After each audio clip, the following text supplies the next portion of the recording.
আমরা এনসিপিকে নিয়ে বা নতুন কোনো গুপ্ত সংগঠনকে নিয়ে আমরা ভাবি না, আমরা ভাবি জনগণকে নিয়ে। বাংলাদেশের সর্বস্তরের জনগণের পালস বুঝে আমরা রাজনীতি করছি।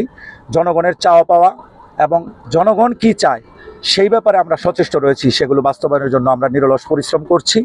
আমাদের বিএনপির ভারপ্রাপ্ত চেয়ারম্যান জনাব তারেক রহমান স্যার নির্দেশনা দিয়েছেন, বাংলাদেশ জাতীয়তাবাদী ছাত্র দলের সাংগঠনিক অভিভাবক, যে জনগণের সাথে সম্পৃক্ত থেকে আমাদেরকে রাজনীতি করতে হবে এবং জনগণের চাওয়া পাওয়া আমাদের পূরণ করতে হবে। আমরা জনগণের পালস বুঝে রাজনীতি করছি। আমরা এনসিপিকে নিয়ে চিন্তিতও নই এবং তাদের নিয়ে আমরা ভাবছি না।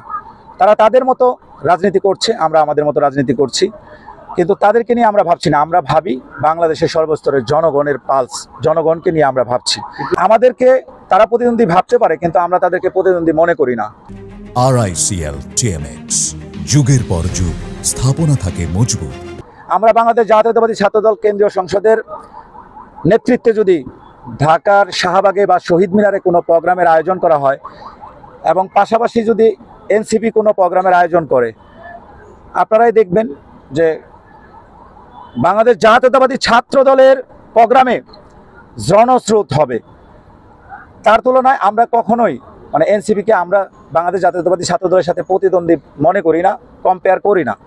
আমরা আমাদের রাজনীতি করছি, তারা তাদের রাজনীতি করছে, তাদের সাথে আমাদের কোনো কনফ্লিক্ট নেই। আমরা জনগণকে খুশি রেখে জনগণের চাওয়া পাওয়া আমরা বাস্তবায়ন করার জন্য রাজনীতি করছি। এটা আমাদের বিএনপির ভারপ্রাপ্ত চেয়ারম্যান জনাব তারেক রহমান স্যারের নির্দেশনা। এবং আমরা ঢাকা জেলা উত্তর ছাত্র দলের নেতৃবৃন্দ আজকে আপনারা দেখেছেন যে সুশৃঙ্খলভাবে এই আজকের জনসভা, নারকীয় আশুলিয়া শিরোনামে যে জনসভাটি অনুষ্ঠিত হলো, সেখানে বিএনপির ভারপ্রাপ্ত চেয়ারম্যান আমাদের বাংলাদেশ জাতীয়তাবাদী ছাত্র দলের সাংগঠনিক অভিভাবক জনাব তারেক রহমান স্যার প্রধান অতিথি ছিলেন। বিএনপি মহাসচিব জনাব মির্জা ফখরুল ইসলাম আলমগীর স্যারও উপস্থিত হয়েছিলেন এবং শহীদ পরিবারের সম্মানিত সদস্যরা উপস্থিত হয়ে তাদের মনের কথা, তাদের কথা তারাই বলেছেন। আমরা সহযোগিতা করেছি, আমরা শৃঙ্খলা দায়িত্ব পালন করেছি ঢাকা জেলা উত্তর ছাত্র দলের নেতৃবৃন্দ।